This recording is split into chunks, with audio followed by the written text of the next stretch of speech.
In this video, we're going to go over something called T, or Topic Sentence Evidence and Analysis. This is a structure that you're going to use to help you write some short answer responses in our class. So what is T? T is a writing strategy that you will use to create arguments that are typically 3 to 5 sentences long. These are short little paragraphs. To start off, the T in the acronym stands for Topic Sentence. This is formed by creating a claim, and a claim is an idea that you're trying to prove in response to a prompt that is given to you. Use the wording from that prompt in order to make sure that the claim that you're going to make is on topic, and usually this is really just like 1 sentence long. So after that, the E, evidence, this is just name or describe something specific that you can prove, that you can use to prove the claim that you made in that first sentence. And then analysis A, this is where you explain your thinking, where you walk me through how your evidence supports the claim you made in that first sentence. This is where you're going to use words and phrases like because or by or this shows and therefore. This doesn't need to be formal, however. Just walk the reader through it as though you were explaining it to a friend. So briefly again, your first sentence is going to be a claim that you make. This is an idea you're trying to prove in your response. Your next sentence would be your evidence. What evidence are you going to use to prove that claim that you made in that first sentence? And then your analysis, this is where you connect all the dots. It's where you walk me through everything to explain how that evidence proves the claim you made in the topic sentence. Don't assume that the reader knows everything that you know. Make it clear. So here's an example. For a prompt, we have explain one way that the 20th century was not peaceful. So a possible topic sentence here could be the 20th century was not peaceful because of war. You'll notice that the first part of the sentence is me just reusing the wording from the prompt that's already been given to me. I barely had to put any thought into it. But the claim that I'm making is that it was not peaceful because of war. Because of war is the claim. It's not peaceful. The evidence I'm going to use to support this is World War II. So one example of this is World War II. And now I need to connect these ideas or explain how World War II in the 20th century was not peaceful.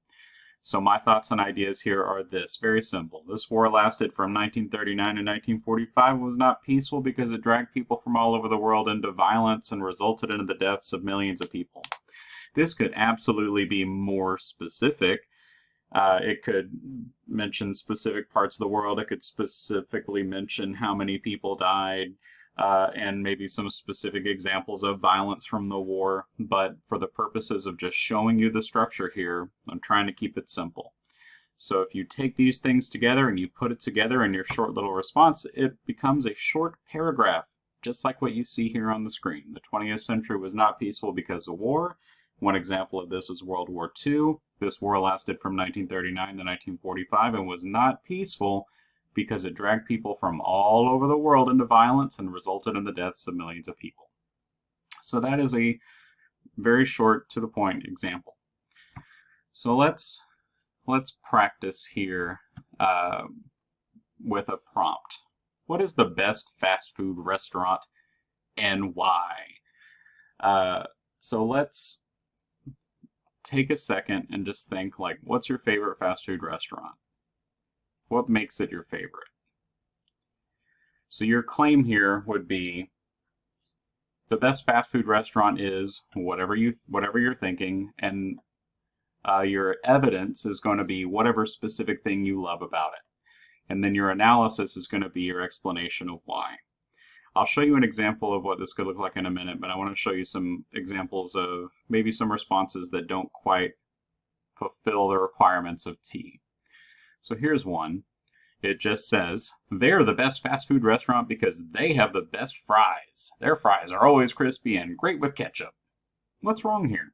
What's wrong here is they're not making a full defensible claim because they're not telling you what the best fast food restaurant is. They're not answering the question. They're using a pronoun at the beginning, they. Got to be careful with pronouns because sometimes using too many pronouns makes it unclear who or what you are talking about. So though the student may have had something in mind when they wrote this, when they wrote the word they are the best fast food restaurant because they're not telling me what it is. So they don't really have a claim, a solid claim here. Here's another example. Whataburger is the best fast food restaurant because they have the best service. Their service is really good and you are always taken care of.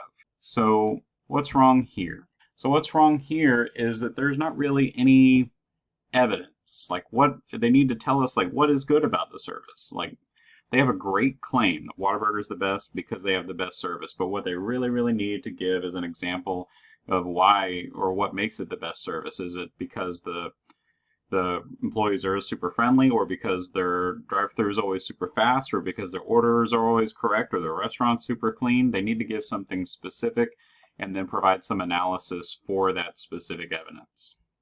Here's another. Whataburger is the best fast food restaurant because they have the best food. One example of this is the patty melt. What's wrong here?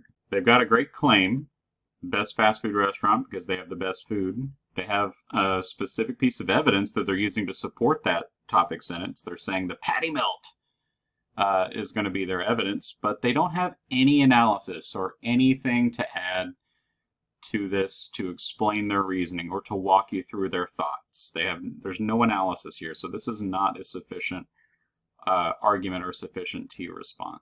So here is an example of one that does work. Whataburger is the best fast food restaurant because they have the best food. One example of this is their patty melt.